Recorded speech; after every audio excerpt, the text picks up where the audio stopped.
उसमें पिछले साल जो मेरी किताब आई है उसका जिक्र नहीं किया उन्होंने। वो किताब कबीर पर ही है और केवल कबीर पर नहीं है, कबीर के वक्त के बारे में भी है, कबीर के समय के बारे में भी है। अकद कहानी प्रेम की, कबीर की कविता और उनका समय। और मुझे यहाँ बोलने के लिए कहा गया है कबीर और हमारा समय। तो कबीर का समय और हमारा समय, इसके बीच में और इस सिलसिले में कुछ बात मैं करूंगा थोड़ी सी देर। लेकिन ये बात शुरू करने के पहले मैं अपने आयोजक मित्रों का आभारी हूँ, सचमुच बहुत आभारी हूँ कि ये मौका मुझे मिला आप लोगों से बात करने का।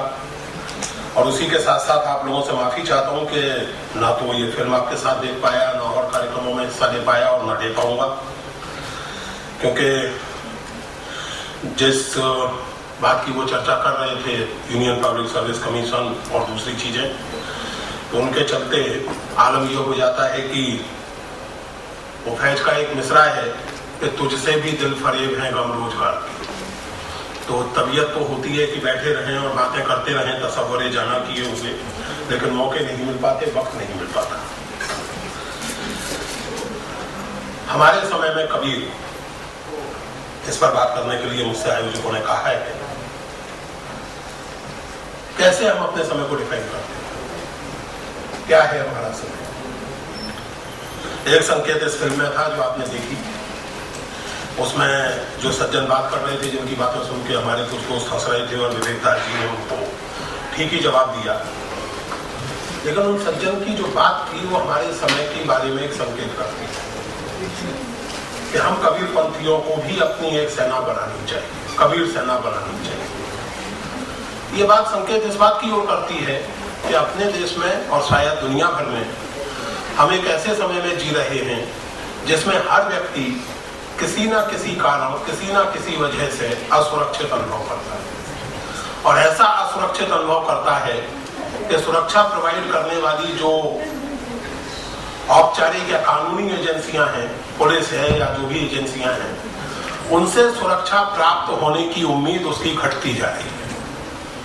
उसको लगता है कि मैं हिंदू होने के नाते असुरक्षित हूँ, मुसलमान होने के नाते असुरक्षित हूँ, कबीरपंथी होने के नाते असुरक्षित हूँ, या ईसाई होने के नाते असुरक्षित हूँ, या प्रोटेस्टेंट होने के नाते असुरक्षित हूँ।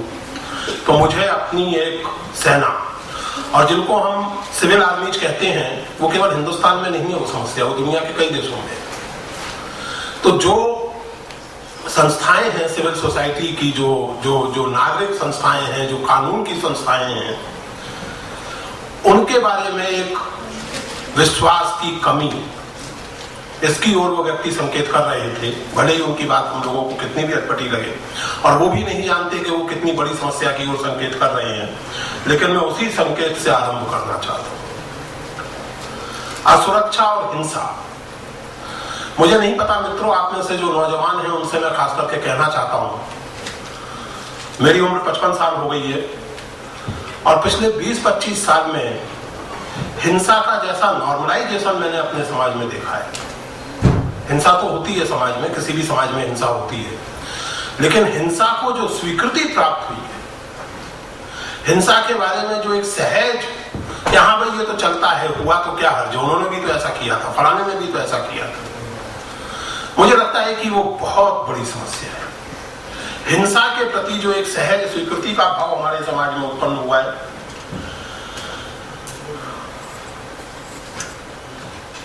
किसी भी तरह के वैचारिक संवाद की संभावना जो खत्म हुई है, बातचीत करने में आपकी बात का नहीं बल्कि इस बात का ज्यादा महत्व हो चला है कि आपका सरनेम क्या है, आपका मजहब क्या है, आपकी जाति क्या है।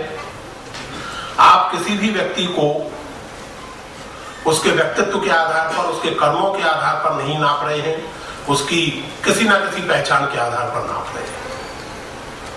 हमारे समय की एक विशेषता ये है, असुरक्षा और हिंसा। असल में 21वीं सदी मनुष्य के इतिहास में एक ऐसा समय है जिसमें सपने पीछे छूटते चले जा रहे हैं, जिसमें सपने टूट गए हैं, बल्कि कुछ सपने नाइटमेयर्स में बदल गए हैं। एरिक हॉब्सबॉम प्रसिद्ध इतिहासकार हैं, मार्क्सवादी विचारों के और मार्क्सवाद और दूसरी चीजों के बारे में काफी उन्होंने लिखा है। उनकी किताब आई थी 8-10 साल पहले, 20वीं सदी का इतिहास उन्होंने लिखा था, और उस किताब का जो उन्होंने नाम दिया था वो बड़ा मानी खेज था। उन्होंने 20वीं सदी के इतिहास को नाम दिया है द एज ऑफ एक्सट्रीम्स, अतिरेकों का समय है। हर तरह के अतिरेकों के साथ हम जीते रहे हैं, और आज अगर 21वीं सदी को, पिछले 10 साल को कोई नाम देना हो तो मैं व्यक्तिगत रूप से उसको कबीर का एक शब्द उधार देकर नाम दूंगा, बिगुचल का समय। कबीर बिगुचल से बहुत चिंतित रहते हैं। बिगुचल यानी कंफ्यूजन, एक अजीब तरह का कंफ्यूजन। हर तरह के मूल्यों को लेकर के, हर तरह की मान्यताओं को लेकर के हमारे मन में संदेह है। और इस कड़ी बात के लिए मुझे माफ करेंगे, ये फिल्म, ये अच्छी फिल्म देख करके या कबीर के टिपानिया जी द्वारा गाए गए भजन सुन करके हम लोग यहाँ ताली बजाते हैं, खुश होते हैं, लेकिन इस हॉल के बाहर जाते ही, अपनी रोजमर्रा की जिंदगी में पहुंचते ही हम और आप दोनों जानते हैं कि चीजें पीछे छूट जाती हैं और कुछ और तरह की चीजें वो हमारे अपने व्यवहार को निर्धारित करने लगती हैं, और एक अजीब तरह के मॉरल और इंटेलेक्चुअल कंफ्यूजन में हम सबके सब लोग फंसे हुए अपने आप को पाते हैं। ऐसी स्थिति में यह सवाल पूछना कि हमारे समय में कबीर, मैं सवाल को यूं भी रखता हूं कि क्या करें हम कबीर का?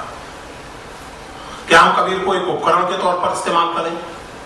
क्या हम कबीर को एक इंस्ट्रूमेंट मान लें हिंदू मुस्लिम एकता का, या जातिवाद का विरोध करने का, या वेद और कुरान की सर्वोच्चता का विरोध करने का, या ब्राह्मणवाद का विरोध करने का? एक तरीका यह भी हो सकता है कबीर से रिश्ता बनाने का, लोगों ने बनाया ही है, लेकिन क्या यह सही तरीका है? कबीर को या किसी भी व्यक्ति को, किसी भी कवि को केवल एक इंस्ट्रूमेंट में, केवल एक उपकरण में बदल देना, मुझे लगता है कि यह बहुत सही तरीका नहीं है और यह बहुत दूर तक आपके साथ नहीं जाता। अगर कबीर हमारे समय के लिए कोई महत्वपूर्ण बात हमसे कहते हैं, अगर हमें कोई बात उसमें सुनने लायक लगती है, तो मैं व्यक्तिगत रूप से ये मानता हूं कि बेहद जरूरी है कि आप कबीर को एक इंस्ट्रूमेंट के तौर पर नहीं, एक इंसान के तौर पर, एक पोएट के रूप में सबसे पहले देखें। और इसका मतलब यह हुआ कि आप उनको उनकी टोटलिटी में, उनकी समग्रता में देखें और उसी रूप में पढ़ें। जब आप किसी को प्रतीक बना देते हैं तो फिर वो प्रतीक निर्जीव हो जाता है। आप प्रतीक के लिए जान दे सकते हैं, प्रतीक के लिए जान ले भी सकते हैं, लेकिन प्रतीक से आप बात नहीं कर सकते। प्रतीक के साथ आपका संवाद संभव नहीं है। मैं इस माइक्रोफोन को अपने धर्म का या अपनी आस्था का प्रतीक बना सकता हूं और इसके बाद इसकी पवित्रता की रक्षा के लिए कुछ भी कर सकता हूं, लेकिन इससे ना कुछ सीख सकता हूं और ना इसे कुछ सिखा सकता हूं। कबीर हो या कोई भी व्यक्ति हो, पहली बात तो यह है कि उन्हें प्रतीक बनाने के मोह से, उन्हें प्रतीक बनाने के लालच से बचना चाहिए। दूसरी बात यह, हमारे यहाँ एक पुरानी कहानी है और उसको हम एक आदर्श के रूप में प्रस्तुत करते हैं, आप सबने सुनी होगी, कि अर्जुन ने जब निशाना साधा, बाकी जो स्टूडेंट्स थे, बाकी जो विद्यार्थी थे द्रोणाचार्य के, उनको पेड़ दिख रहा था, पक्षी दिख रहे थे और जो कुछ दिख रहा था, अर्जुन को केवल चिड़िया की आंख दिख रही थी। और द्रोणाचार्य ने कहा कि तुम सच्चे निशानेबाज हो, तुम सही काम करोगे, तुम्हें केवल आंख दिख रही है चिड़िया की। ये बात किसी हद तक सही हो सकती है, लेकिन मुझे लगता है कि बात हमेशा सही नहीं होती। मुझे इसके बरक से एक पुरानी चीन का जो ताओ दर्शन है उसका एक वचन ज्यादा महत्वपूर्ण और ज्यादा सच्चा लगता है इस कहानी की तुलना में, कि जब आप किसी चीज को, केवल उसी चीज को देखते हैं तो आप असल में कुछ नहीं देखते, क्योंकि आप सारे संबंधों का बोध खो बैठते हैं। कोई भी चीज केवल अपने आप में नहीं होती। कोई भी चीज, कोई भी व्यक्ति, कोई भी सत्ता, कोई भी अवधारणा बहुत सारे संबंधों में, बहुत सारे रिलेशनशिप्स में एग्जिस्ट करती है, और उसके अर्थ को समझने के लिए यह जरूरी है कि आप उसको उसकी समग्रता में, उसकी टोटलिटी में देखें। केवल उसी को देखते रहें तो बात नहीं बनेगी। कबीर के प्रसंग में इस बात को याद रखना इसलिए जरूरी है कि कबीर एक कवि के रूप में, एक बहुत ही मार्मिक बात कहने वाले व्यक्ति के रूप में, बहुत कठोर सामाजिक आलोचना करने वाले व्यक्ति के रूप में, अपनी प्रतिभा के धरातल पर अनोखे व्यक्ति हैं, अद्वितीय व्यक्ति हैं, लेकिन कबीर अकेले व्यक्ति नहीं है। इस देश की सांस्कृतिक और बौद्धिक परंपरा में कबीर पहले और अंतिम व्यक्ति नहीं है। कबीर का अनोखापन हमें इस बात की ओर से निगाह गुजर ना होने दे कि कबीर एक परंपरा में स्थित है। कबीर के पहले भी वो परंपरा है, कबीर के बाद भी वो परंपरा है। ऐसा नहीं है कि कबीर हुए और उनकी कुछ लोगों ने सुनी और कुछ ने नहीं सुनी और किस्सा खत्म हो गया, ऐसा नहीं है। 18वीं सदी में दरिया साहब है और पलटू हैं, उसके बाद लोग हैं। 19वीं सदी में हाथरस के तुलसी साहब हैं, जिनको हम हिंदी साहित्य के इतिहास में जिसको हम निर्गुण भक्ति की परंपरा कहते हैं, और व्यापक अर्थों में जिसको संत चिंतन की या संत साहित्य की परंपरा कहा जाता है। और वो परंपरा किसी ना किसी रूप में 20वीं सदी तक जारी है, 21वीं सदी तक जारी है। एक टिपानिया जी बहुत अच्छा संगीत करते हैं, बहुत काम किया है कबीर के प्रसंग में और बहुत इनकी उपलब्धियां हैं, लेकिन टिपानिया भी अकेले नहीं है। ऐसे लोग गायक दिल्ली और मुंबई के बाहर हिंदी भाषी क्षेत्रों में और हिंदी भाषी क्षेत्रों के बाहर भी आपको गांव-गांव में मिल जाएंगे, नगर-नगर में मिल जाएंगे। जाहिर है कि सबके सब टिपानिया जी जैसे प्रतिभा संपन्न नहीं होंगे, लेकिन है ये महत्वपूर्ण। और ये इसलिए महत्वपूर्ण है कि जिस समाज के बारे में हम बात कर रहे हैं वो समाज अपनी आलोचना और बौद्धिक और विवेक संबंधी बातों से कोरा समाज नहीं। यूनिवर्सिटी में पढ़ने और पढ़ाने वाले हम लोग जब अपने समाज के बारे में सोचें तो इस तरह ना सोचें कि हमारी दुनिया के बाहर एक मूर्खों का या गंवारों का एक समूह है जिसका उद्धार और सुधार हमें करना है। मैंने अपनी किताब में एक फिल्म का दृश्य याद किया है और वो मुझे बड़ा मार्मिक और मेटाफोरिकल दृश्य लगता है। आप लोगों ने देवानंद की फिल्म गाइड जरूर देखी होगी, मेरी उम्र के लोगों ने तो देखी ही होगी, टेलीविजन की कृपा से नौजवानों ने भी देखी होगी। उसमें एक दृश्य है, ये जो राजू गाइड है ये किसी गांव में पहुंच जाता है जेल से छूटने के बाद, और उस गांव में उसको थोड़ा बहुत सम्मान मिलने लगता है, कुछ रोजी रोटी का ठिकाना हो जाता है, गांव वाले उसकी खातिर तवाजो करने लगते हैं, वो समझते हैं कि कोई फकीर है, कोई संत है। गांव के जो पुरोहित लोग हैं उनको ये बात नागवार गुजरती है, क्योंकि उनको जो सम्मान मिलना चाहिए, उनको जो माल मत्ता मिलना चाहिए, उसमें अब राजू गाइड का हिस्सा लगने लगा है। उन्हें ये बुरा लगता है और वो एक दिन राजू गाइड को एक्सपोज करने का फैसला करते हैं और उसके आगे आके संस्कृत बोलने लगते हैं। अब जाहिर है कि राजू को तो बेचारे को संस्कृत आती नहीं है, वो चुप रह जाता है। तो ये पुरोहित लोग कहते हैं कि देखा बोलेंगे क्या, संस्कृत आती हो तब ना। अब राजू के लिए न केवल नाक का सवाल है बल्कि रोटी का भी सवाल है। अब वो क्या करेगा, वो अंग्रेजी बोलने लगता है, पुरोहितों को अंग्रेजी नहीं आती। तो राजू कहता है कि बोलेंगे क्या, अंग्रेजी आती हो तब ना। मित्रों, मैं बहुत विनम्रता से आपसे ये कहना चाहता हूं कि कबीर को और उनके समाज को अगर समझना है, अपने समय को और अपने समाज को अगर समझना है, तो कृपा करके उन लोगों को सम्मान और प्यार से सुनने की आदत डालिए जो संस्कृत, फारसी या अंग्रेजी नहीं बोलते, जो टिपानिया की तरह के मालवी बोलते हैं, जो मराठी बोलते हैं, जो हिंदी बोलते हैं, जो भोजपुरी बोलते हैं। उनको ध्यान और सम्मान से सुनेंगे तो आप पाएंगे कि देश में हालत बहुत बुरी है, लेकिन इतनी बुरी भी नहीं है कि संभाली ना जा सके। बशर्ते आप इस बात की आदत डालें कि अक्ल उनमें भी होती है जो अंग्रेजी या संस्कृत नहीं बोलते। कबीर अगर कुछ सिखाते हैं मुझे तो सबसे पहले और सबसे महत्वपूर्ण बात यही सिखाते हैं। इन चीजों के विस्तार में जाने का समय नहीं है अभी, लेकिन मैं केवल संकेत के रूप में कहना चाहता हूं कि कबीर और उनके जैसे बहुत सारे भक्त केवल पहले से सोचे गए किसी दर्शन का कविता में अनुवाद नहीं कर रहे थे। They were not translating the Advaitwadi philosophy into poetry or Dvaitvadi philosophy into poetry. They were trying to articulate an autonomous world vision of their own. और ये बात केवल निर्गुण भक्तों के बारे में सच नहीं है। दर्शन के जो गहरे विद्वान हैं, मिसाल के तौर पर आचार्य रानाडे उन्होंने ये बात तुलसीदास जैसे सगुण भक्तों तक के प्रसंग में नोट की है कि इनको केवल पुरानी फिलोसफी का रीस्टेटमेंट या ट्रांसलेशन पढ़कर समझकर पढ़ना उचित नहीं। तो ये जो वर्नाक्युलर की ट्रेडिशन है, हमारी देश भाषाओं की या लोक भाषाओं की जो ट्रेडिशन है, इसके साथ रिश्ता बनाने की, इसके साथ एक सम्मान और संवाद का रिश्ता बनाने की समझ हमें कबीर जैसे कवियों से मिलती है, मिलनी चाहिए, ऐसा मुझे लगता है, मेरी उम्मीद है। मिलती है या नहीं मिलती मैं क्या जानूं, लेकिन उम्मीद करनी चाहिए कि मिलती है। दूसरी बात ये कि अगर कबीर को आप उनके समूचे संदर्भ में पढ़ें, और पढ़ने का मतलब केवल उनकी कविता पढ़ लेना नहीं है, बल्कि उनके समय का कुछ बोध हासिल करना भी है। जिस समय में वो लिख रहे थे 15वीं या 16वीं सदी के उत्तर भारत में, बनारस में, जहां भी जब भी वो लिख रहे थे, माफ कीजिएगा,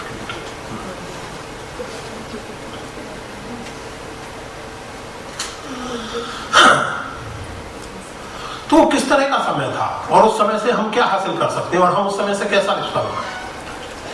अभी फिल्म में वो सज्जन मैकाले की भी चर्चा कर रहे थे।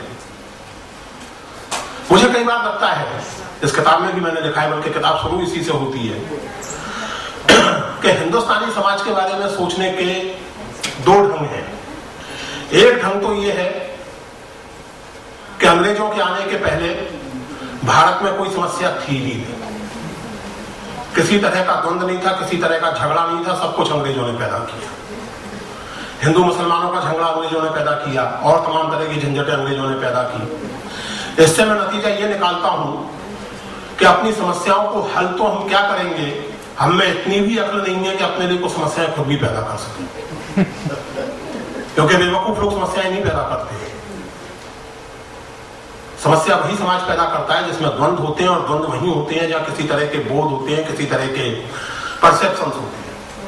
तो ऐसा कुछ नहीं है कि अंग्रेजों के आने के पहले हमें इतनी भी अक्ल नहीं थी, हमारी इतनी भी हिस्टोरिकल एजेंसी नहीं थी कि हमारी समस्याएं ना थी। अगर हिंदू मुस्लिम का सारा झगड़ा कबीर अंग्रेजों ने पैदा कर दिया होता, तो कबीर को ये कहने की जरूरत ना होती, उनके कैनवास ऑफ इमेजिनेशन पर यह बात ही नहीं आती कि आपस में दो लड़त मरत है, मरम ना काबू जाना। जिस समाज में ये कहा जा रहा है कि हिंदू कहे राम हमारा, तुरक कहे रहमाना, आपस में दो लड़त मरत हैं, मरम ना काहू जाना, जिस समाज में ये कहा जा रहा है, उस समाज में हिंदू और तुर्क आपस में लड़ रहे हैं, तभी कवि को कहना पड़ रहा है, वरना कहने की जरूरत ही नहीं थी। कबीर ये तो नहीं कहते कि हिंदू और ईसाई आपस में लड़ रहे हैं। इसलिए ये मानना गलत है कि सारी समस्याएं हमारे समाज में अंग्रेजों ने या उपनिवेशवाद ने पैदा कर दी। लेकिन ये मानना भी उतना ही बल्कि ज्यादा गलत है कि अंग्रेजों के आने के पहले का समाज एक तरह से बर्फ में जमा हुआ समाज था। एक ऐसा समाज था कि जिसमें ना कोई सोच विचार था, ना जिसमें कोई बुद्धि थी, ना जिसमें कोई विवाद था, ना जिसमें कोई विवेक था। एक ऐसा समाज था जो अपने उद्धार के लिए गौरांग महाप्रभुओं के चरण पड़ने की प्रतीक्षा कर रहा था, और अगर वो ना आए होते तो इस समाज में ना न्याय होता, ना आधुनिकता होती, ना विकास होता, ना तर्क बुद्धि होती। ये भी उतनी ही भ्रामक मान्यता है, बल्कि संभवतः ज्यादा भ्रामक मान्यता है। हमारे समय में कबीर को पढ़ने और समझने से पहले अगर हम कबीर के समय को थोड़ा ध्यान से और संवेदनशीलता से पढ़े, तो कबीर और उनके जैसे तमाम कवियों के जो अंतर्द्वंद हैं, जो संघर्ष हैं, जो बहसें हैं, वो हमें अपने वास्तविक ऐतिहासिक और सांस्कृतिक अनुभव तक पहुंचने में काफी मदद करते हैं। मित्रों, टिपानिया जी बैठे हैं, मैं जब भी ये बात कहता हूं तो टिपानिया जी से माफी मांगते हुए कहता हूं, टिपानिया जी कबीर पंथी हैं, मैं नहीं। टिपानिया जी मानते हैं या मानते होंगे कि पंथ की स्थापना स्वयं कबीर साहब ने की थी। मैं इतिहास का विद्यार्थी होने के नाते जानता हूं कि ऐसा नहीं है, लेकिन that is not the point, ये महत्वपूर्ण नहीं है। पंथ की स्थापना मोटे तौर से माना जाता है कि दो शाखाओं की स्थापना लगभग साथ साथ हुई, एक जिसको चौड़ा शाखा कहते हैं और दूसरे जिसको आजकल दामाखेड़ा शाखा कहते हैं। दामाखेड़ा के संस्थापक धर्मदास जी थे और चौड़ा शाखा के संस्थापक सूरत गोपाल जी थे। जिस बात की ओर मैं आपका ध्यान ले जाना चाहता हूं वो ये है कि किंवदंतियों और परंपराओं के अनुसार धर्मदास जी काफी संपन्न व्यापारी थे और सूरत गोपाल जी कबीर के शिष्य बनने के पहले दक्षिण भारत के जाने माने लीडिंग ब्राह्मण पंडित थे। ऐसे पंडित थे कि शास्त्रार्थ में लोगों को हराते रहते थे, इसलिए उनका नाम ही पड़ गया था सर्वजीत, सबको हरा दिया। और वही सर्वजीत जो है काशी के जुलाहे को हराने के लिए अपनी लाइब्रेरी, अपनी पूरी ज्ञान जो है अपना बैल पर लाद के लाए थे, किताबें साथ में, कि ये बहुत उलपटांग बातें ये आदमी करता है, सुना गया है, चलो इससे बहस करेंगे, इससे शास्त्रार्थ करेंगे। तो किंवदंती या कहानी इस प्रकार है कि आए और कबीर की बेटी से ही पूछ बैठे कि कबीरदास नामक सज्जन कहाँ रहते हैं, हमें उनसे बहस करनी है। तो बेटी ने कहा कि जन कबीर का शिखर घर, रहा सलेली गैल, पाँव न टिके पिपलिका, लोगन लादे बैल। कि कबीर नाम का आदमी तो ऐसी ऊंचाई पर रहता है और वहां जाने की राह इतनी रफ्तीली है कि चींटी तक के पांव फिसलते हैं और लोग बात है कि अपने ज्ञान को बैल पर लाद करके कबीर के घर पहुंचना चाहते। तो पंडित जी का कुछ ज्ञान हो गया तो वही हुआ कि जब बेटी ऐसी है तो बाप कैसा होगा। और किंवदंती हमें बताती है कि वो गए कबीर को हराने के इरादे से और स्वयं कबीर के शिष्य बने। और शिष्य जब बन गए तो उनका नाम सूरत गोपाल रखा गया। कबीर पंथी ये मानते हैं कि स्वयं कबीर ने पंथ की स्थापना की थी और सूरत गोपाल पहले आचार्य बनाए गए।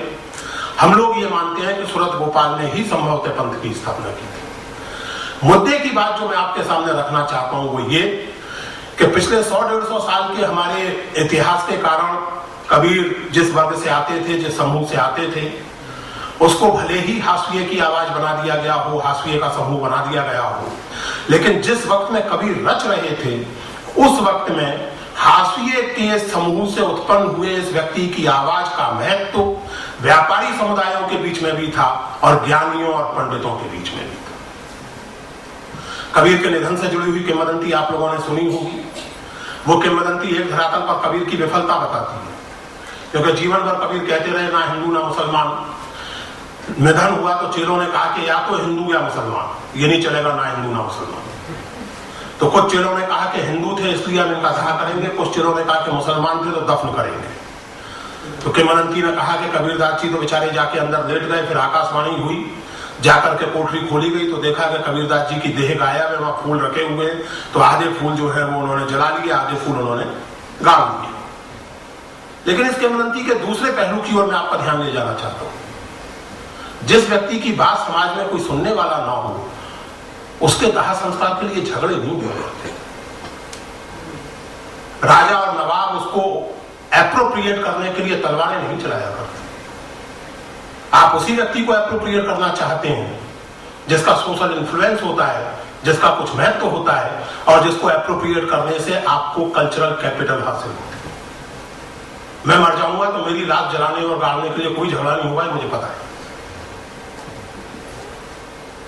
लेकिन कबीर जब मरे, जब उनका निधन हुआ तो झगड़े हुए। इसलिए मैंने आपसे कहा कि जब हम कबीर को पढ़ें तो केवल कविताएं ना पढ़ने कबीर की। विडंबना यह है, मैं खुद यूनिवर्सिटी सिस्टम का हिस्सा रहा हूं और अभी भी हूं। विडंबना यह है कि हम कबीर की कविता तक ध्यान से नहीं पढ़ते, कबीर के आसपास की किंवदंतियों और कथाओं और उस इतिहास को पढ़ने की तो बात दूर की। या जो भी विद्यार्थी बैठे हैं उनसे मैं निवेदन करूंगा कि चाहे कबीर हो और चाहे जयशंकर प्रसाद हो और चाहे टी.एस. इलियट हो, मेहरबानी करके पहले कवि की कविता पढ़िए, उसके बाद आलोचकों के विचार पढ़िए। आमतौर से उल्टी गंगा बहाई जाती है। आपसे कहा जाता है कि कबीर को पढ़ना है तो पंडित हजारी प्रसाद द्विवेदी को पढ़ दो, तुलसीदास को पढ़ना है तो पंडित रामचंद्र शुक्ल को पढ़ दो, फिर कबीर और तुलसीदास मौका मिले तो पढ़ते रहे। ये तरीका सही नहीं है। मेरा निवेदन यह है कि पहले कबीर को पढ़ दो, फिर वक्त बचे तो हजारी प्रसाद जी को भी पढ़ लेना और लोगों को भी पढ़ लेना। और जब कबीर को पढ़ो तो कबीर के समय को ध्यान में रखते हुए और कबीर के समय के बारे में वो सवाल पूछो आप अपने आप से जो सहज रूप से मन में पैदा होने चाहिए। एक बार शबनम के ही द्वारा आयोजित कार्यक्रम में मैं बेंगलोर में बोल रहा था। एक नौजवान दोस्त ने मुझसे पूछा कि आपको क्या लगता है अगर मैं आपसे ये पूछूं कि कबीर का एक वाक्य में आज के लिए मैसेज क्या है, मेरे लिए मैसेज क्या है। वो एक 20-22 साल की नौजवान लड़की थी। उसने मुझसे कहा कि प्रोफेसर अग्रवाल आप मुझे ये बताइए कि मेरे लिए कबीर का मैसेज क्या है आपके हिसाब से। मैंने उस बच्ची से जो कहा वही आपके सामने भी दोहराना चाहता हूँ। और वो मैसेज ये है कि interrogate everything including yourself, including your own common sense, that is the message. जो चीजें आपको बहुत सहज लगती हैं, जो आप सहज रूप से स्वीकार करते चले जाते हैं, उन पर सवाल उठाइए। आपका जो सहज बोध है, आपकी जो सहज बुद्धि है, उसको जागृत कीजिए। कबीर के यहां सहज शब्द बारंबार आता है और कबीर जानते थे, और पिछले 10-12 साल से थोड़ा बहुत एहसास मुझे भी हो रहा है कि कबीर जब ये कहते थे तो उसका मतलब क्या होता था कि सहज सहज सब कोई कहे, सहज ना चीन्हे। सहज कहना बहुत सहज होता है, सहज को साधना बहुत कठिन होता है। क्योंकि जैसे मैंने आपको जो 2-3 उदाहरण दिए, अगर ये किंवदंती है, और किंवदंतियों के बारे में मैं एक बात और आपसे कहूं मित्रों, किंवदंतियों को रियलिस्टिक ढंग से नहीं पढ़ना चाहिए।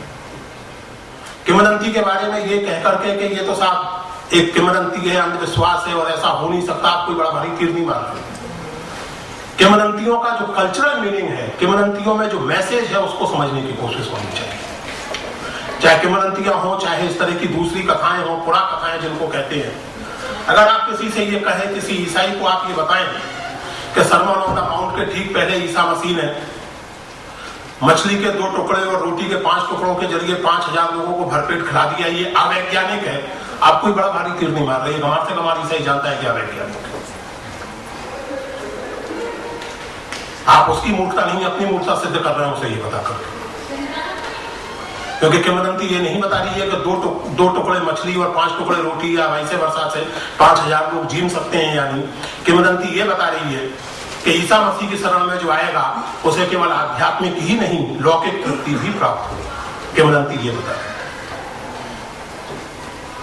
कबीर मरने के बाद फूलों की एक ढेर में बदल गए या नहीं बदल गए, ये महत्वपूर्ण नहीं है। कोई नहीं बदलता फूलों के ढेर में, शरीर फूलों के ढेर में नहीं बदला करता। ये वो लोग भी जानते हैं एक लेवल पर जो इस किंवदंती पर विश्वास करते हैं, लेकिन वो उस किंवदंती के अर्थ को समझना चाहते हैं।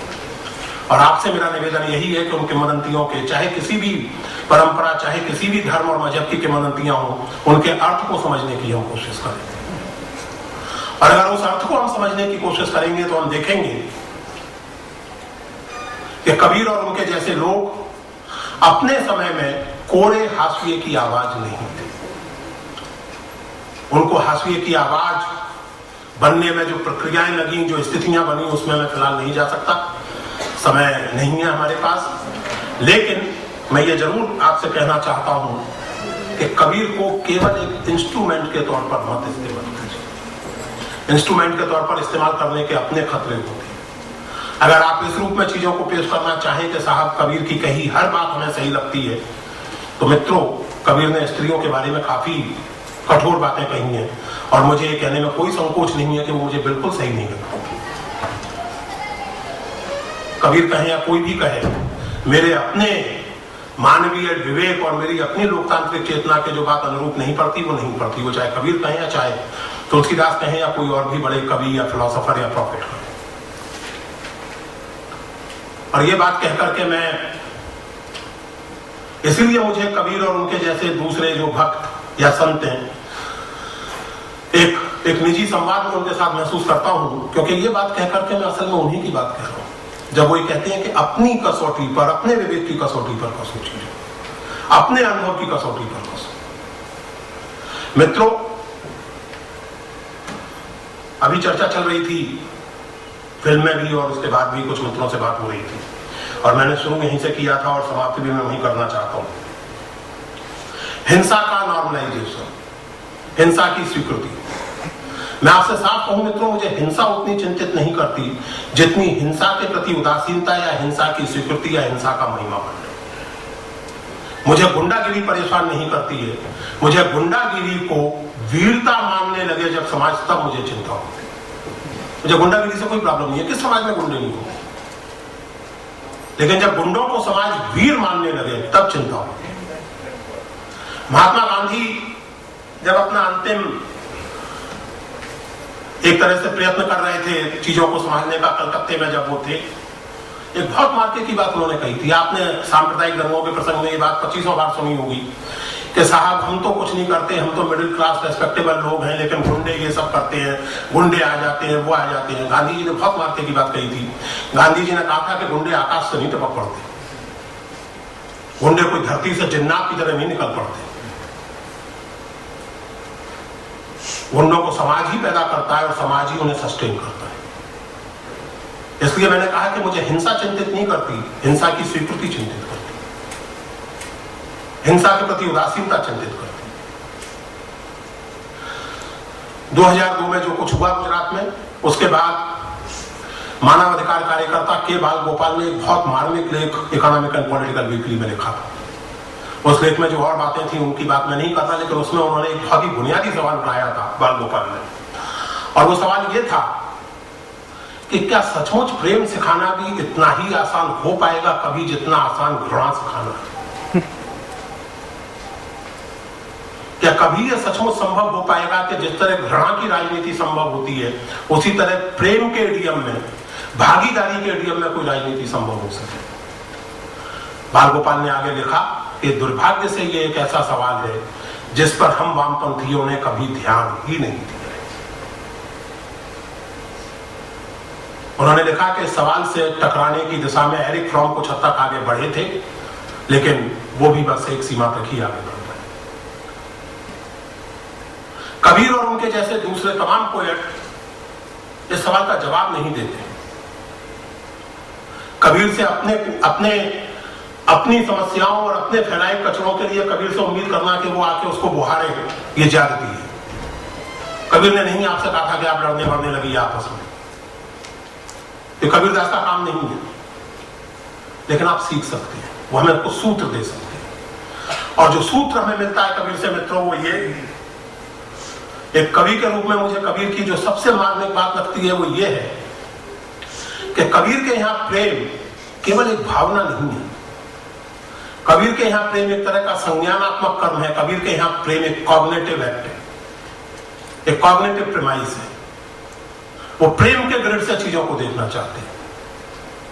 उनकी सारी की सारी सामाजिक आलोचना बुनियादी तौर से, अगर आप कबीर की सारी रचना को एक टेक्स्ट मान के पढ़ें तो आप देखेंगे कि कबीर की सारी सामाजिक आलोचना मूल रूप से इस सवाल से पैदा होती है कि प्रेम के जरिए अगर मेरे और मेरे राम के बीच में संवाद हो सकता है तो सामाजिक संबंध क्यों नहीं प्रेम के आधार पर परिचालित हो सकते?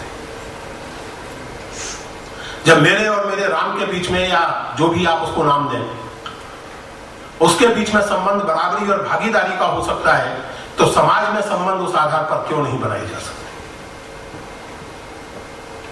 कबीर, आप जानते हैं, कबीर ने अपने राम को या अपने भगवान को या जो भी आप कहिए उसको तरह तरह के नाम दिए हैं। उसमें से एक नाम है जग जीवन। सारे जगत में जीवन के रूप में जो व्याप्त है उसे कबीर अपना आराध्य मानते हैं। और ये जो जीवन सारे जगत में जो व्याप्त है, जगत के जीवन के रूप में जो व्याप्त है, जो पोहपन में बास, जिस तरह आप किसी फूल की सुगंध को देख नहीं सकते, अलग से पकड़ नहीं सकते, लेकिन वो होती है, ये कबीर का ही रूपक है, कबीर का ही मेटाफर है।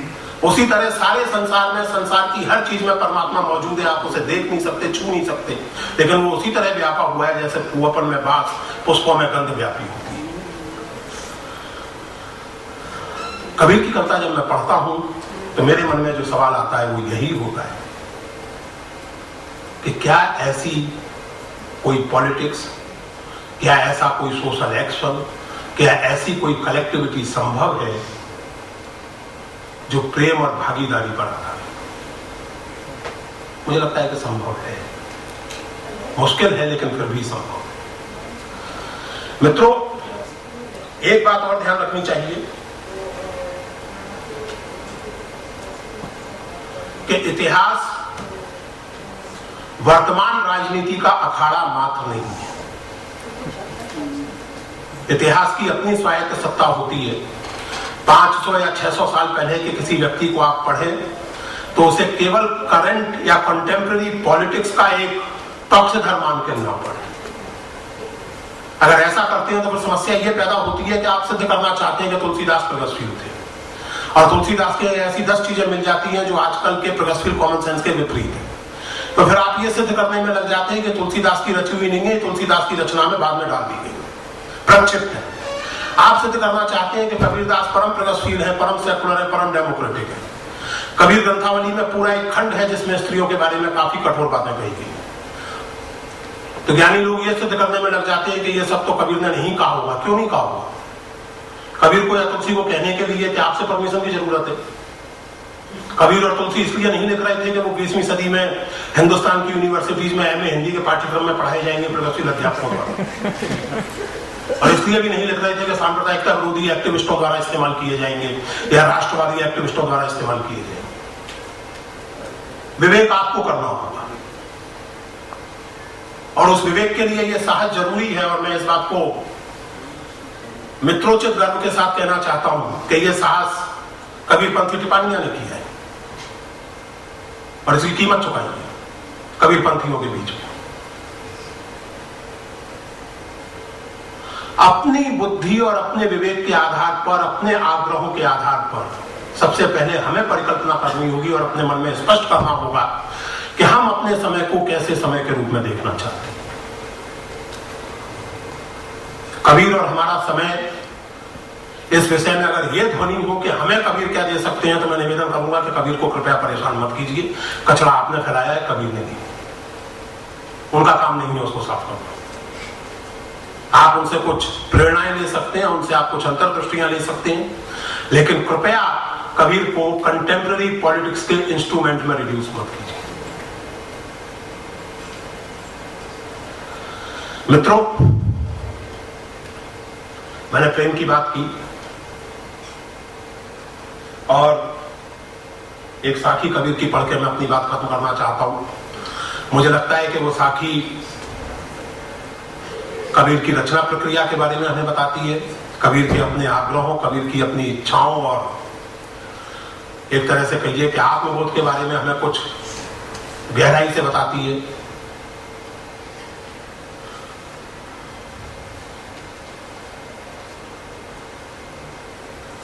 मुझे याद नहीं आ रहा, सॉरी, मैं पढ़ूंगा, मैं भूल रहा हूं उसका पहला अंश में भूल रहा हूं। हाँ, पिंजर प्रेम प्रकाश या अंतर भया उजास, मुख कस्तूरी महमही वाणी फूटी पास। हम लोग कहीं ना कहीं कबीर को बहुत आक्रामक और कठोर बातों के साथ आइडेंटिफाई करने के आदी हो गए।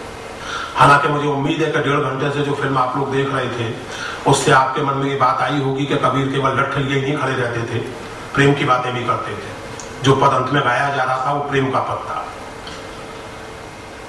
कबीर का ये कहना कि मेरे पिंजर में, मेरे शरीर में प्रेम की ज्योति प्रकट हुई है और इस कारण मेरा जीवन, मेरा चित्त प्रकाशित हुआ है और इसी कारण मेरी कविता में कस्तूरी जैसी गंध व्याप्त हुई।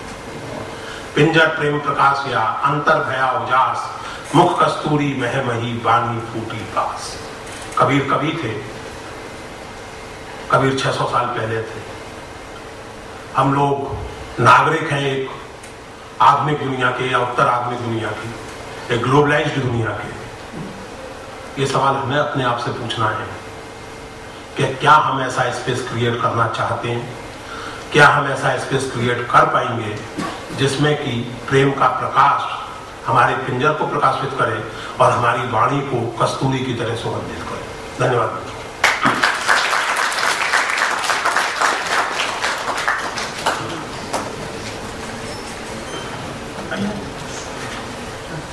साथियों, थोड़ा समय है हमारे पास, तो हम लोग कुछ प्रश्नोत्तरी कर सकते हैं, चर्चा कर सकते हैं, आप अपने विचार रख सकते हैं, स्पष्टीकरण भी पूछ सकते हैं या अपनी अगर आप असहमत हैं तो आपकी असहमति व्यक्त कर सकते हैं। और कोई भी सवाल पूछना चाहें या अपनी बात कहना चाहें तो हाथ उठाएं।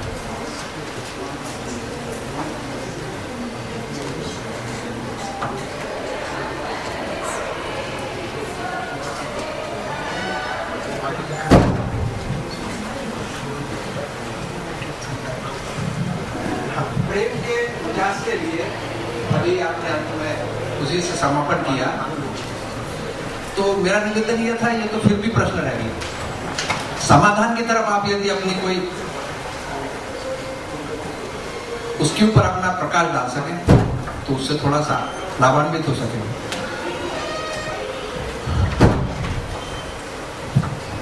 मैंने कहा कि प्रेम एक सामाजिक विमर्श और राजनीति का आधार बन सकता है,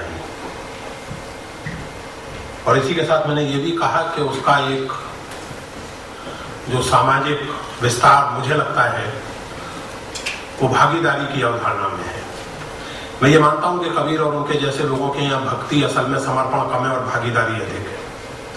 तो पहली चीज तो ये है कि सामाजिक स्रोतों में, सामाजिक संसाधनों में, प्राकृतिक और भौतिक किस्म के संसाधनों में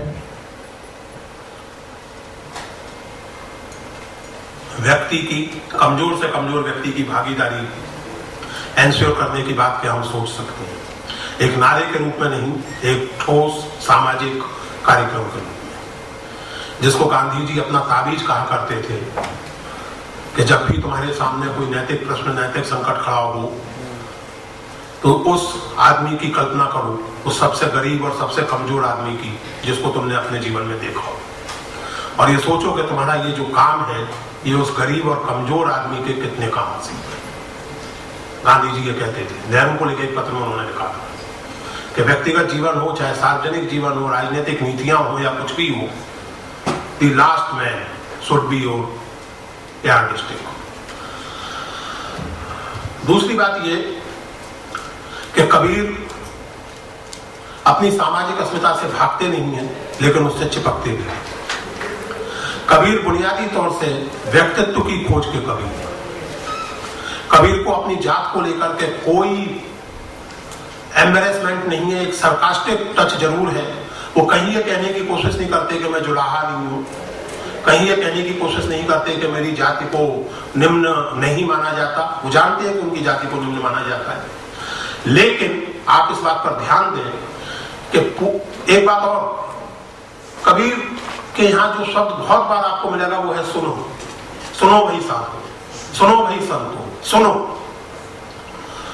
पिछले 25-30 साल से कबीर पढ़ रहा हूं और सुन रहा हूं, आज तक मुझे कबीर की कोई वाणी ऐसी नहीं मिली जिसमें कबीर कह रहे हो कि सुनो भाई जुलाओ हो, या जिसमें कबीर कह रहे हो कि सुनो भाई मुसलमानों, या सुनो भाई बनारस वालों। कबीर बनारसी भी हैं, कबीर मुसलमान भी हैं, कबीर जुलाहे भी हैं, लेकिन जो संवाद वो करना चाहते हैं, जो कल्पना वो करना चाहते हैं, वो केवल उन तक सीमित नहीं है जो वो है। तीसरी बात आपके प्रश्न के उत्तर में मैं ये कहूंगा कि असल में जब मैं ये कहूं कि आपके साथ मेरी खूब बनेगी, हम लोग मिलकर के समाज के लिए काम करेंगे, शर्त यह है कि आप एग्जैक्टली मेरे जैसे हो जाइए। ये नहीं चलेगा, एग्जैक्टली मेरे जैसे हो जाइए, उसके बाद समाज का विकास करेंगे। ये सोच प्रेम की सोच नहीं है, ये प्रेम के नाम पर कब्जा करने की सोच है। और इसी का नतीजा ये होता है मित्रों, कई बार मेरा ये निजी अनुभव है कि आप प्रेम की बात करते हैं, लेकिन जिसके साथ प्रेम की बात करते हैं उसकी छोटी से लेकर बड़ी इच्छाओं तक की आप परवाह नहीं करते। आपको इस बात तक का ध्यान नहीं रहता कि जिस लड़की से या जिस स्त्री से आप कह रहे हैं कि मैं तुझे प्रेम करता हूं, उसे आपका प्याज खाना पसंद नहीं है। यह आपके व्यक्तित्व का सवाल बन जाता है कि प्रेम अपनी जगह, प्याज तो हम खाएंगे। जिससे आप घृणा करते हैं उसकी सारी डिटेल्स की जानकारी आपके पास होती है। ये मैं निजी रूप से जानता हूं, मुझे घृणा का तो अनुभव नहीं है, मैंने ऐसी घृणा किसी से नहीं की, लेकिन दुर्भाग्य से मुझसे ऐसी घृणा कई लोग करते हैं कि जो चीजें मुझे अपने बारे में नहीं मालूम है वो उन्हें मालूम है। इसलिए मैंने कहा कि कबीर से कोई पॉलिटिकल प्रोग्राम में ड्रॉ नहीं करता, लेकिन कुछ सूत्र व्यक्तिगत जीवन के और सार्वजनिक जीवन के, कबीर, और मैं फिर से कहूं कि अकेले कबीर नहीं, उनके जैसे पूरे सिलसिले से, उनके जैसी पूरी एक रवायत से ड्रॉ किए जा सकते।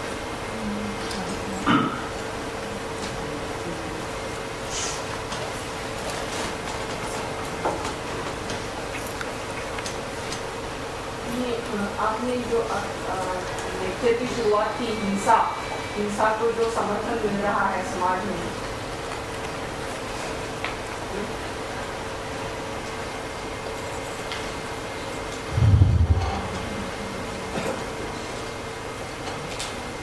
आपकी कोई राय है या विचार है क्यों ऐसे हो रहा है? एक कारण तो यही है कि हिंसा से लाभ उठाने वाली, और देखिए आप एक बात पर ध्यान दीजिए कि जो हिंसाग्रस्त समाज होता है वो डरा हुआ समाज होता है, और डरे हुए समाज में सोच विचार और विवेक की गुंजाइश बहुत कम हो जाती है। इसलिए जो लोग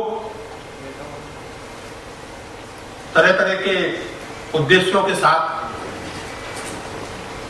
वर्चस्व अपना कायम करना चाहते हैं या समाज को अपने काबू में रखना चाहते हैं, वो हिंसा और डर को बाकायदा एक प्रोजेक्ट के तौर पर समाज में प्रचारित करते हैं। इसका क्लासिक उदाहरण हिटलर है। एक बाकायदा प्रोजेक्ट के तौर पर हिंसा और डर समाज में फैलाया जाता है, और ये इस तरह के बात काम करने वाले लोग दुनिया के कई समाजों में इस समय, लगभग सभी समाजों में सक्रिय हैं। सफलता उनको क्यों मिल रही है, उसका एक कारण मैंने आपको संकेत किया कि ये कंफ्यूजन का समय है, ये स्वप्नों के पीछे छूट जाने का समय है। साझा स्वप्न नहीं बचे। अब स्वप्न जो है किसी जाति के, किसी धर्म के, किसी जेंडर के हैं, एक कॉमन ह्यूमन ड्रीम, ये बात पीछे छूट गई।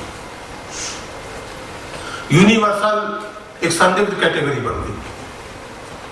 यूनिवर्सल वैल्यूज की बात करना एक पिछड़ेपन का प्रमाण हो चला है। तीसरा कारण यह है कि जो लोग घृणा के विरोध की या प्रेम की पॉलिटिक्स कर सकते हैं, संगठित काम कर सकते हैं, उन्हें संगठित होने में देर लगती है या उन्हें संगठित होने में रुचि नहीं। और जब तक इन चीजों को हम एड्रेस नहीं करेंगे, तब तक मैं फिर से आपसे कहूं कि किसी भी समाज में, किसी भी संगठित समाज में हिंसा तो अनिवार्यतः होगी। वैध हिंसा भी होगी, सरकार या समाज द्वारा स्वीकृत हिंसा भी होगी, और अवैध हिंसा या जिसको हम गुंडागर्दी कहते हैं वो भी होगी। लेकिन स्वीकृति का सवाल है, और ये जो स्वीकृति बढ़ी है हिंसा की, उसके ये 3 कारण मुझे समझ में आते हैं। इन 3 कारणों से टकराकर ही हम समाज में बढ़ती हुई स्वीकृति को संभवतः रोक सकते हैं या उसका कोई सामना कर सकते हैं।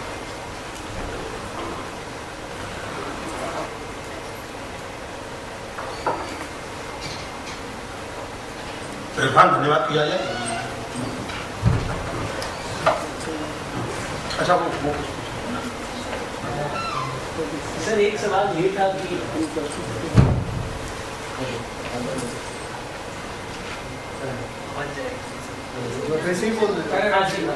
कहना था कि जो कबीर का जो एक वर्ल्ड व्यू है, जो वो ह्यूमैनिटी, एक डिफरेंट ह्यूमैनिटी की बात करते हैं, वो कहीं ना कहीं उनके बहुत डीप स्पिरिचुअल कन्विक्शन से आता है। तो जब कभी कभी हम कबीर को एक ह्यूमन की तरफ ह्यूमनली एनालाइज करने की कोशिश करते हैं, तो कहीं ना कहीं ये जो 2 उनके हैं, ये कहीं ना कहीं इनसेपरेबल है ना। क्या हम उनकी स्पिरिचुअलिटी इसके बिना, या उनकी जो ह्यूमैनिटी है इसके बिना नहीं? मैं इसलिए कह रहा हूँ क्योंकि एक्चुअली पिक्चर में एक जो भाई साहब थे वो कह रहे थे कि उनका जो ब्रह्म ज्ञान है, ये है, वो खैर मेरे लिए इतना इम्पोर्टेंट नहीं है जिनकी उनकी बाकी जो सोशल वैल्यूज है, वर्क है, लेकिन वो सोशल वैल्यूज, वर्क, प्रेम, सब इसके वजह से। हाँ, उन भाई साहब से मेरी मुलाकात होती तो मैं भी उनसे वही कहता जो आप कह रहे हैं। मेरी किताब जाहिर है कि आपने नहीं पढ़ी है, मेरी किताब का सेंट्रल आर्गुमेंट ये है जो आप कह रहे हैं। मैं बहुत साफ तौर से ये मानता हूं कि कबीर की आध्यात्मिक खोज या आध्यात्मिक वेदना और उनकी सामाजिक आलोचना दोनों परस्पर निर्भर है। अभी जो बात मैं कर रहा था उसमें भी मैंने सोच संकेत किया था, जब मैंने ये कहा कि कबीर का बुनियादी सवाल, अगर उनकी पूरी रचना को एक टेक्स्ट के रूप में आप पढ़ें, तो ये प्रतीत होता है कि जब प्रेम और भागीदारी के आधार पर मैं अपने राम से संबंध बना सकता हूं, तो समाज में उस आधार पर संबंध क्यों नहीं बन सकता। उनकी सारी सामाजिक आलोचना, मेरी ये पक्की राय है कि कबीर की सारी सामाजिक आलोचना उनके स्पिरिचुअल एंग्विश से उत्पन्न होती है। और इसीलिए जब उस स्पिरिचुअल एंग्वेज को एक फालतू की चीज मान के आप केवल सामाजिक आलोचना से वास्ता रखना चाहते हैं, तो बंधु असल में मैंने अपनी बातचीत की शुरुआत ही संकेत रूप में इस तरफ करते हुए कही थी कि फिर आप कबीर को एक उपकरण, एक इंस्ट्रूमेंट के तौर पर इस्तेमाल कर रहे हैं। मेरा निवेदन यह है कि आप कबीर को या किसी को भी फॉर दैट मैटर, कबीर हो, शेक्सपियर हो, तुलसीदास हो, कोई हो, शंकराचार्य हो, आप इस्तेमाल कीजिए करना है तो, लेकिन आप उनको पहले टोटलिटी में समझिए। और अगर टोटलिटी में समझना चाहेंगे तो कबीर की स्पिरिचुअल लैंग्वेज, आध्यात्मिक वेदना और उनकी सामाजिक आलोचना, इन दोनों को एक दूसरे से अलग करना असंभव। तो सर, यानी ये जो स्पिरिचुअल एंग्विश या स्पिरिचुअल सर्च है, ये स्पिरिचुअल क्वेस्ट है, स्पिरिचुअल कन्विक्शन है, कहीं ना कहीं इसी में जो हम प्रेम की बात कर रहे हैं, उसी का सोल्यूशन कहीं इसी में तो नहीं है? जो हम प्रेम की बात कर रहे हैं, यूनिवर्सल लव, यूनिवर्सल कंपैशन, प्यार से जीना, एक दूसरे के डिफरेंसेस एक्सेप्ट करना, वो स्पेस क्रिएट करना जहां हम सब अग्री करें डिसअग्री करने के लिए, कहीं ना कहीं वो ये स्पिरिचुअल सर्च इसी में इसका कहीं जवाब बशर्ते आप उस स्पिरिचुअल सर्च को सोशल प्रैक्टिस में बदल सकें और उसके पहले इंडिविजुअल प्रैक्टिस में बदल सकें।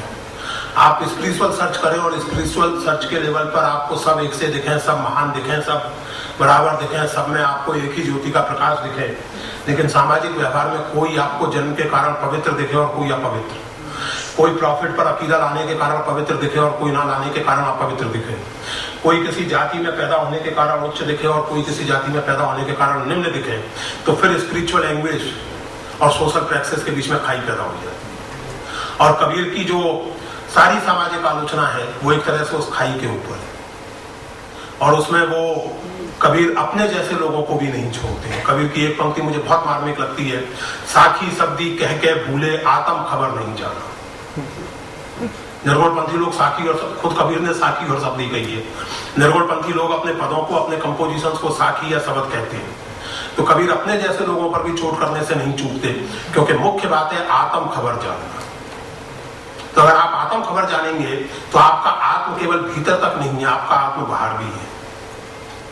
मेरी कोई भी स्पिरिचुअल सर्च या मेरी कोई भी स्पिरिचुअल लैंग्वेज बाहर जाए बिना असंभव है। मैं बिल्कुल निराला होकर हिमालय चला जाऊं, बिल्कुल जाके किसी गुफा में घुस जाऊं, तब भी मैं इस तथ्य को नहीं नकार सकता कि मैं उस हिमालय की गुफा में आसमान से नहीं टपक पड़ा था।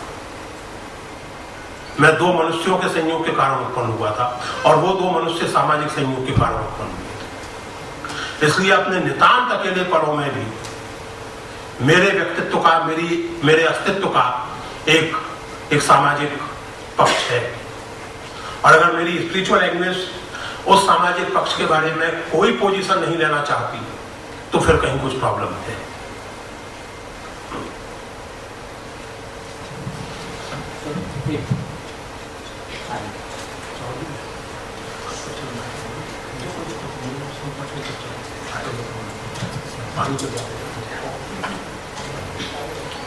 सर, आपने बात कही थी कि नारी संबंधी विचारों से आप कबीर से सहमत नहीं हैं। जब कबीर के समय में जब नारी श्रृंगारिकता में फंसी हुई थी, तो कबीर ने स्त्री मुक्ति के बारे में या नारी मुक्ति को लेकर क्यों नहीं बात की?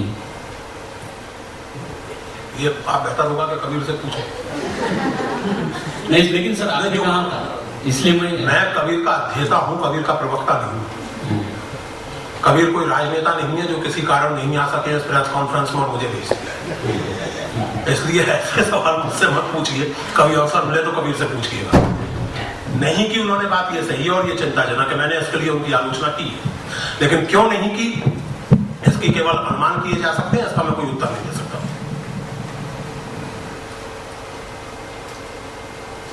हर एक पर्सनैलिटी अपने जमाने के हिसाब से चलता है। आखिरकार तुलसीदास ने भी सबने किया, ठीक है, इसमें कोई ऐसी बात नहीं है कि हम उसको क्षमा नहीं कर सकते हैं। तो नहीं, बिल्कुल क्षमा करें, अपनी असहमति दर्ज करते हैं, असहमति दर्ज करते हुए मुझे कोई मतलब, मैं ये नहीं चाहता कि कबीर बिल्कुल 21वीं सदी की चेतना में बात करने लगे, लेकिन 21वीं सदी में उन पर बात करते हुए जरूरी है कि मैं ये रेखांकित कर दूं कि मेरी बाबा आपसे यहाँ असहमत। बाबा कबीरदास से ये कहने का साहस और ये कहने का प्रेम मुझ में होना चाहिए कि बाबा ये बात आप गड़बड़ कह रहे हैं, ये मैं नहीं मानता। जिस तरह मैं अपने मित्र टिपानिया जी से कह देता हूँ कि मैं नहीं मानता कि पंथ की स्थापना न कबीर साहब ने स्वयं की थी, और इसके बावजूद ये और मैं मित्र हैं और आएंगे। हाँ तो take the mic then, mic दे दीजिए। Okay, now shout. Don't shout, please. I want this to come out right, so I'll say it in English. You know, so 200 years from now, somebody will say, why didn't the people, they were so smart in the 21st century, why didn't they take care of climate change? You know, why didn't they stop nuclear weapons? Couldn't they see they were so smart? There's some things you just can't see in your own time, and the great wise Gyanis of previous centuries didn't see what we see about gender equality. Very. Okay.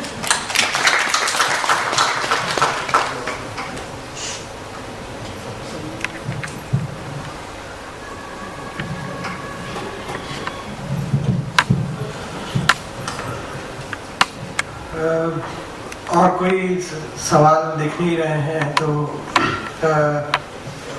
पुरुषोत्तम अगर sir आपने जो प्रेम की बात की थी कि प्रेम से दुनिया जीती जाती है, लेकिन सर अभी जो हो रहा है कि सपोज चाचा नेहरू ने चाइना के साथ हिंदी चीनी भाई भाई कहा था, उससे धोखा मिला, यानी उन्होंने प्रेम किया था उसके बदले धोखा मिला। तो सर ऐसा हो सकता है, तो इसलिए अलर्ट होना चाहिए। तो सर आप ये लागू होती है क्या, प्रेम हर किसी से करना चाहिए?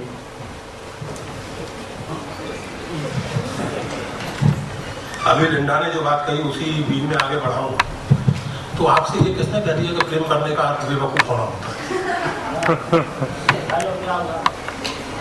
मैं अगर किसी से ये कहता हूँ कि मैं उससे प्रेम करता हूँ और वो मेरी गर्दन काटने लगे, तो जीवन में एक आध आदमी से तो ये कहा जा सकता है कि जा तेरे प्रेम में गर्दन भी दे दी, हर एक से नहीं कहा जा सकता, और ना कहा जाना चाहिए।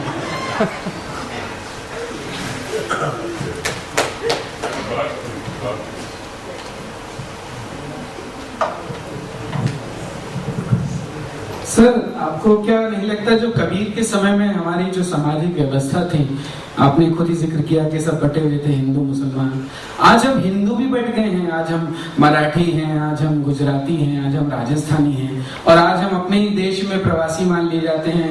हम वैसे तो शिक्षित हुए हैं, तो क्या हम सही मायने में शिक्षित हुए हैं? शिक्षित तो हुए हैं, समझदार हुए हैं या नहीं ये सवाल है। और समझ की जो समस्या है उसको कबीर के समय के साथ तुलना करना बेकार है। कबीर के समय की समस्याएं दूसरी तरह की थी क्योंकि सामाजिक व्यवस्था दूसरी तरह की थी। हमारी जो समस्याएं हैं और हमारी समझ की जो समस्याएं हैं वो थोड़ी भिन्न प्रकार की। इसलिए मुझे नहीं पता कि हम ज्यादा शिक्षित हुए हैं या नहीं, आंकड़ों के हिसाब से तो हुए ही, ज्यादा समझदार हुए हैं या नहीं। अगर हम अपनी वर्तमान समस्याओं के प्रसंग में विवेक से एक तरह के संवाद से काम ले सके और उसमें कबीर से कुछ सीख सके, तो मेरे हिसाब से कबीर से इतना भी सीखना पड़ जाता है। बाकी जो चीजें हैं वो जिनको कबीर को ज्यादा गहराई से पढ़ना है, एकेडमिकली पढ़ना है या मिस्टिकली पढ़ना है, वो पढ़ते रहेंगे। साधारण तौर पर कबीर को पढ़ना आपके मन में सवाल पैदा करता है, कबीर को पढ़ना आपके मन में प्रेम की एक समझ हासिल करने का उत्साह पैदा करता है। मेरे लिए इतना ही काफी। हमारा वर्तमान समय कैसा है कैसा नहीं है और उसकी क्या समस्याएं हैं वो एक अलग मसला है। हर चीज को मैं आपसे बार बार ही कहने की कोशिश बातचीत के दौरान भी कर रहा था कि कबीर या किसी भी व्यक्ति को एक जादू की छड़ी के रूप में नहीं देखना चाहिए कि हम उसे घुमाएंगे और सारी समस्याएं हल होंगी। ये बात आपने कही कि हम और बट गए हैं, और मैं समझता हूँ कि वो एक अलग मसला है, उस पर फिर कभी बात करेंगे कि हम अगर बट गए हैं तो क्यों बट गए हैं, कबीर का समय पिछड़ा था या हमारा समय अगला है। ये मैं इन प्रश्नों का उत्तर दे सकता हूँ, लेकिन फिर आयोजकों से बात कीजिए। इसका उत्तर देने के लिए मुझे लगभग 20-25 मिनट लगेंगे। अगर आप 20-25 मिनट मुझे और दें तो मैं उत्तर दे सकता हूँ। ये समस्या है, क्योंकि ये ऐसा सवाल नहीं है कि मैं इस पर चलता हूँ ढंग से 2-3 वाक्य कह के बात करता हूँ। It's a very serious question. I would like to respond to this in detail and with some references. It will take time.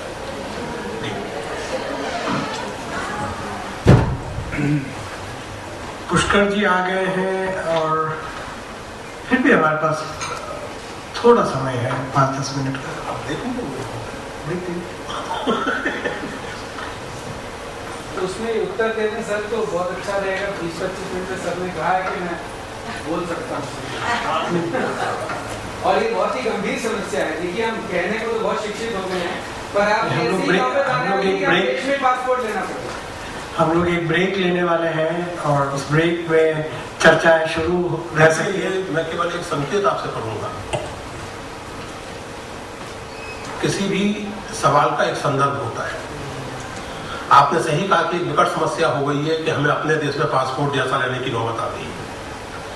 Kabir के समय में चीन से भारत आने वालों को भी पासपोर्ट नहीं लेना पड़ता था, क्योंकि नेशन स्टेट नहीं था। जो पॉलिटिकल बाउंड्रीज थी एम्पायर्स की, वो प्रिजर्व की जाती थी, लेकिन उस तरह उस सिस्टम से और उस प्रतिमान पर प्रिजर्व नहीं की जाती थी जिस प्रतिमान पर नेशन स्टेट की बाउंड्रीज प्रिजर्व की जाती थी। नेशन स्टेट दुनिया भर में 1648 के पहले कहीं नहीं था। 1648 की ट्रीटी या वेस्टफालिया के बाद नेशन स्टेट नाम की चीज पैदा हुई है। और हमारी बहुत सारी समस्याएं और बहुत सारी उपलब्धियां भी निश्चित रूप से, केवल समस्याएं नहीं, बहुत सारी उपलब्धियां भी हमारी नेशन स्टेट और नेशनलिज्म के परिणाम से, समस्याएं भी। मेरा कहने का मतलब यह है कि अगर इन चीजों पर हम बात करें तो हमें बातचीत सिर्फ कबीर पर नहीं, हमें बातचीत आइडिया ऑफ नेशन पर करनी है। क्योंकि जिन समस्याओं की ओर आप संकेत कर रहे हैं उनका संबंध idea of nation and it's problems है। इस पर कभी अपनी यूनिवर्सिटी में या कहीं और गोष्ठी आयोजित कीजिए, मुझे बुलाइए, मैं दिन भर आपसे इस बारे में बात करूंगा। Because most of the problems which are being raised in this discussion are actually the problems of the nation and its ideology.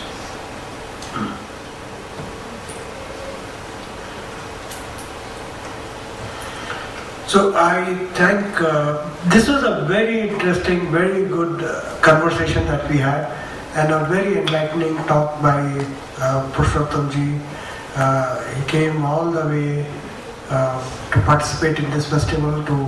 And let me tell you, we are the lucky ones because Purushottam ji is speaking only in Bombay, the city, and because of his other busy schedule, he is not available at other venues to speak. So really a big thank you.